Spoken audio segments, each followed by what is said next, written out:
Johnny Walker invites you to walk with giants. Take an inspirational walk with some of the greatest striding men on earth.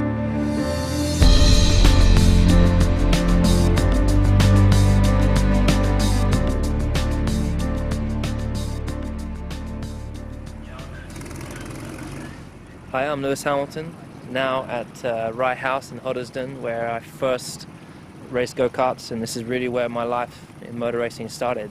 And very surreal to be here, but it feels amazing. So right now I'm going to take you on a tour of the circuit, and along the way give you a bit of an insight of the steps that I took to get to where I am today. But as I said, it all started here, so let's rock it.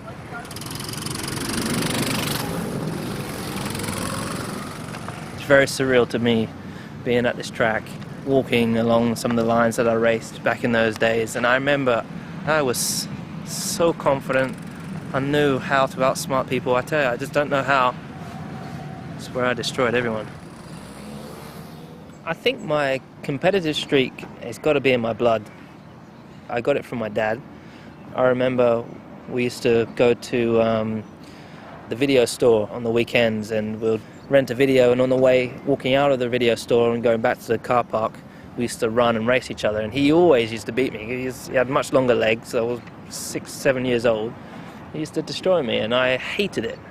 And I think the passion and the feeling of, I really want to beat him next time. Next time I'm going to do everything I can. I'll be fitter, stronger. One day I'll beat him.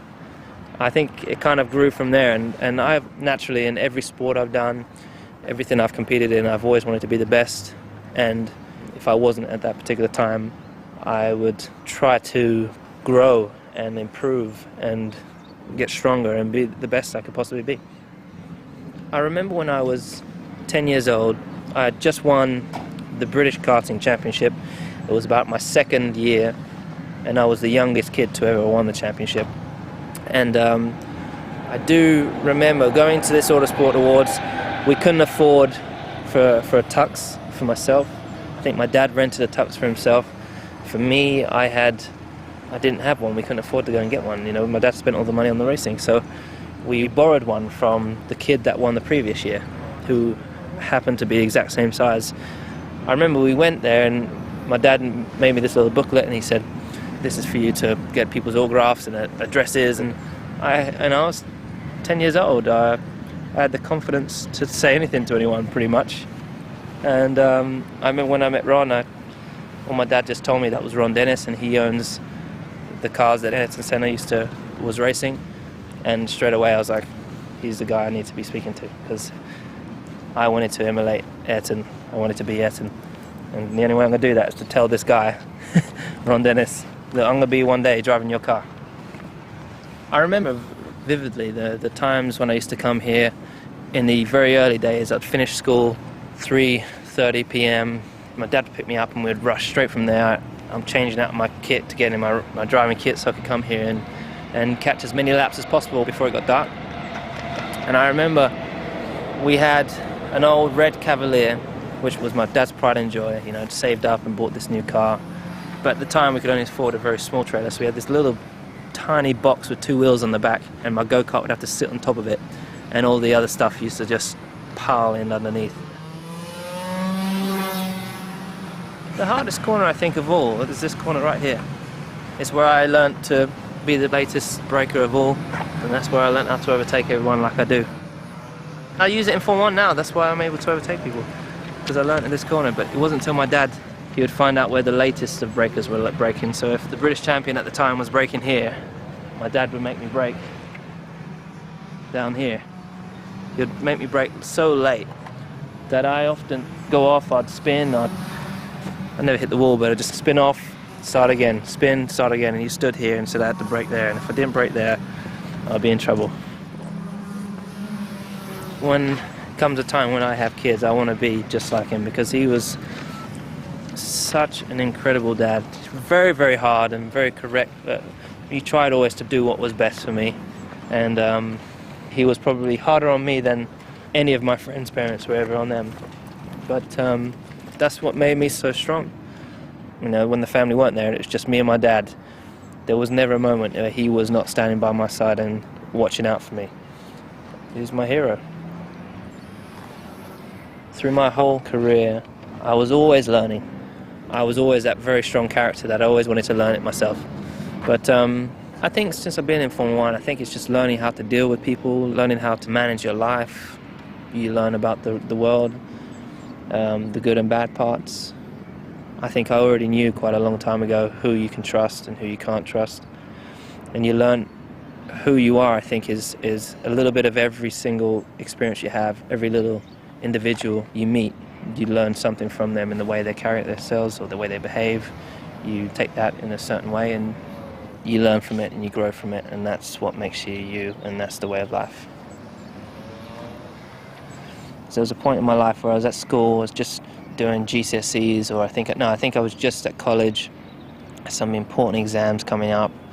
I spent a lot of time away testing the car, and I just made the transition from go-karts to single-seaters.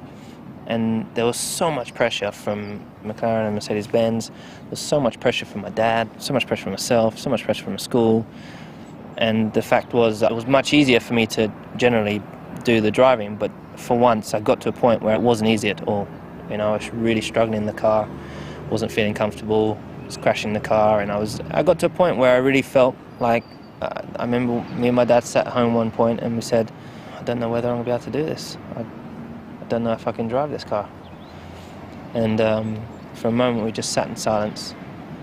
And like I said, he's always been the backbone, and he's always been the one that's lifted my spirits and said, no, you can do it, you just need time.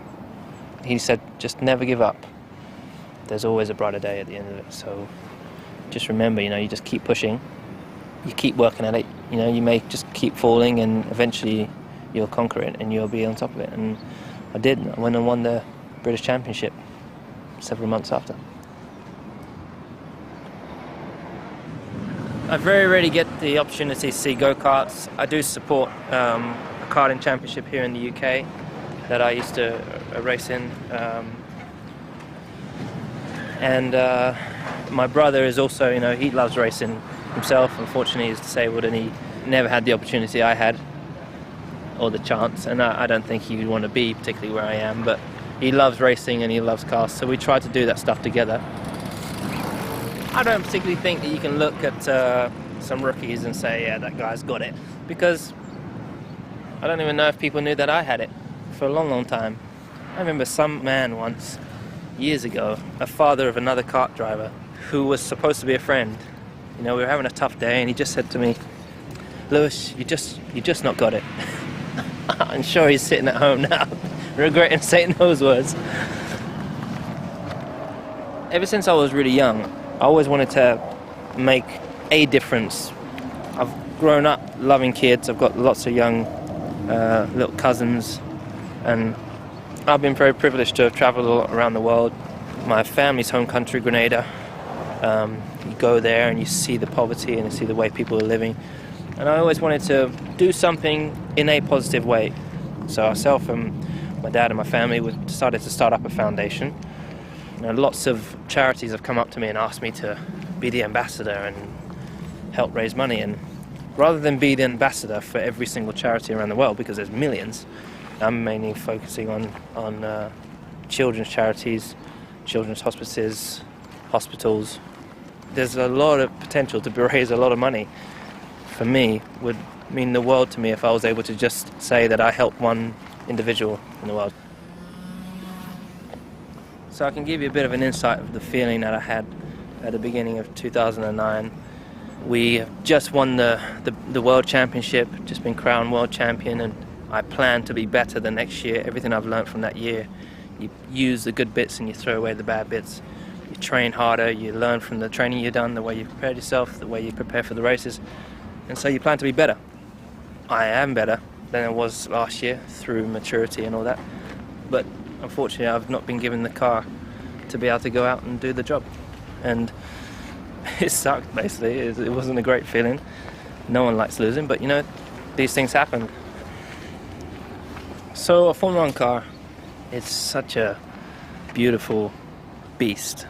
You walk up to it and it's amazing when you see your name on it, and when you think to yourself that you're going to be sitting in the car in a few minutes and you're going to get to take it around the track, and the whole build-up, the excitement of putting your suit on, and you get in that car, in the cockpit. It's tight, it's narrow, but it's the most comfortable probably seat because it's molded to my body. So, you know, they actually make a mold, then they make a carbon fiber plate, and it's literally just a very thin 4mm carbon seat made for me. And when you're sitting in the garage between qualifying sessions, I really do fall asleep because your heart rate recovers so quickly through the fitness, and you just, at such a relaxed state, you know, calm mentally and everything, no nerves. And you can just see just past the tires, you can see everything. Everything's about what's in the future, what's in the distance, what's up ahead, and you have a choice. Do you turn here, you know, do you turn at 50 meters, do you turn at 40 meters? All these decisions that you have to take in, but that's the great and most exciting part of it. Since I was, I think, 19, I've walked every race circuit that I've raced on, every race weekend. I walked the circuit on the Thursday or the Wednesday, just like the walk that we're doing right now, you know. And in that walk, it's time you get with your engineer, it's time you get with yourself, alone time. You have no one around you, it's just you and on the track. You get to see changes that have been made to the surfaces of the circuit, the bumps, the skid marks, the braking points, the longer grass, the shorter grass, the shadows. There's so many different things, and you can just arrive and go and drive the track, but if you happen to get caught out by something that you didn't happen to notice because you didn't walk the track, you lose your whole Friday, your whole weekend's pretty much over. So it's about preparation. It's the same for anything. The better prepared you are for a test, the better you do. And that's how it is in the race. You know, the better I prepare, do my homework, generally the better I qualify. When I won my first Grand Prix and had my first pole position, it was never a point that I ever felt that it was too easy. I just felt I'm on top of the world. I'm on top of the world. No one can touch me. I was in my own world. I'd qualified 6/10 ahead of everyone. No one else had a chance in hell that weekend. Some weekends you have that, and some weekends you don't. It's very tough to be able to do it every weekend. But that year was a great year for me. I had 9 consecutive podiums in my first 9 races. So it was a very special year for me. I can only speak on my behalf, clearly, in my experiences, but I have great adrenaline when I'm racing. And whether you're going around the corner, forwards, sideways, backwards, it's all exciting. And even the actual moments up until the point where you have impact, it's exhilarating. And whilst when you hit the wall it hurts, and I'd rather not do it, you still have a great experience and you learn a lot. I've not crashed that much. I've not crashed that much.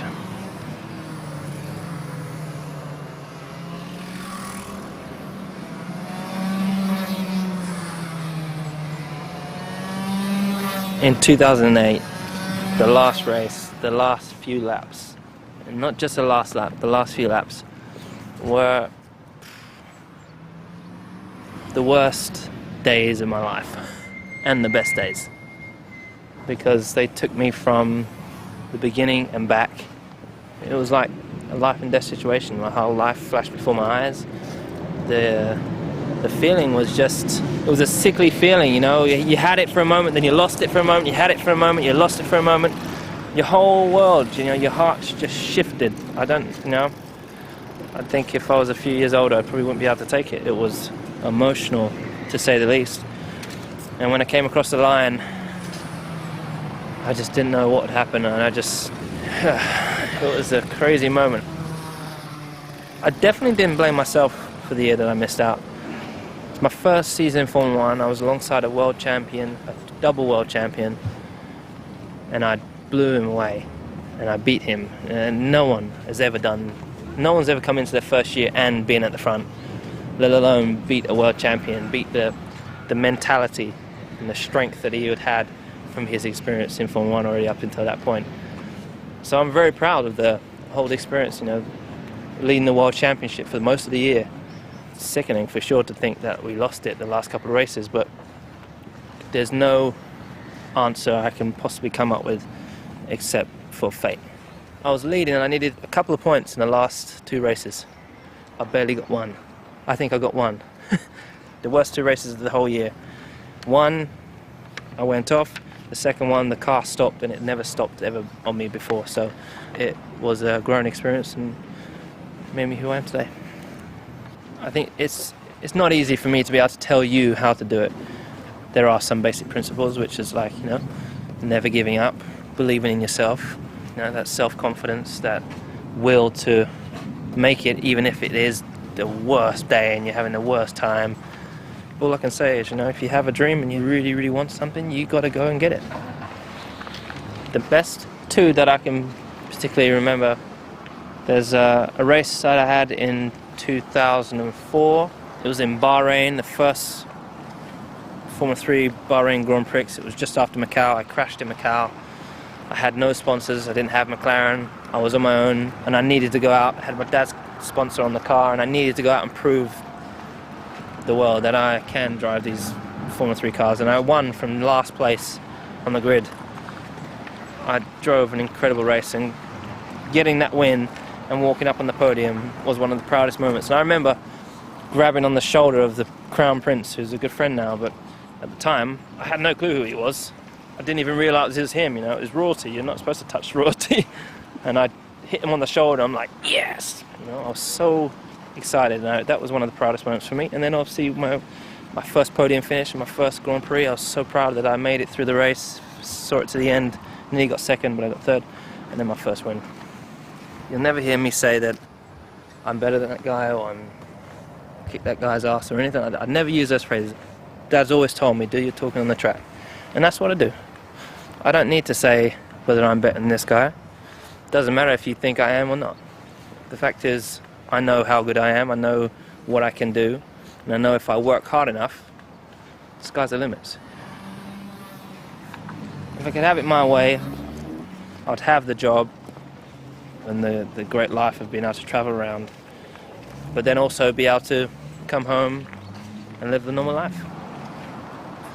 The other perks are you get to meet great people. You get to meet some seriously incredible people you never ever thought you would get to meet. I got to meet the Queen. I waited in line and stood in front of the Queen and shook her hand and was given a medal from her. There are very, very few people in the world that can never say that they met the Queen of England. She is a magnificent human being. She is really very, very special.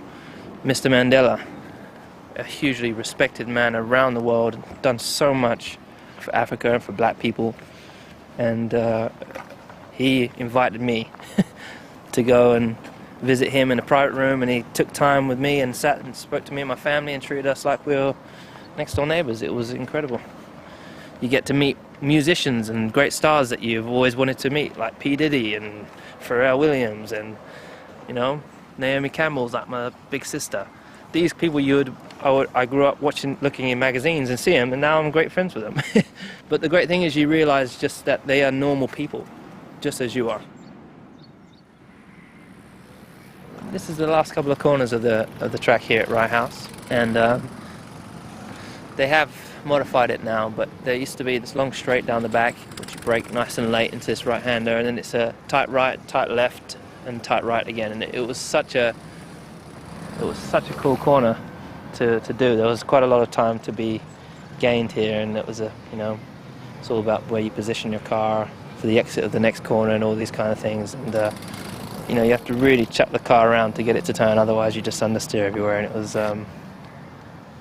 managed to master it quite well when I was 8 years old. Ever since I was young, coming up from the back of the field is something I learned to do at a very young age. It is the most exciting part because you have to do some serious skillful driving, outsmarting the others, and it's so cool. And when you have a car as well that you can actually do that, it makes it even more fun. So if anything, the most exciting races aren't the ones that you start from the front and win, are the ones that you start at the back and finish 7th or whatever it is, but you've made some serious progress. I'd like to take the opportunity to say thank you for wanting to hear me blabber on. I hope I haven't bored you to death, but it was just an insight of what I've been through and what I've done in my life. And all I can say is I wish you all the best in what you do. The one bit of advice I'll just give you is just never give up. If you really feel passionate about whatever you're doing, or something you wanted to do and you just put it off for a while, you can always go back to it. And if you truly believe that you have the ability and you truly work hard for it, I think you can make it.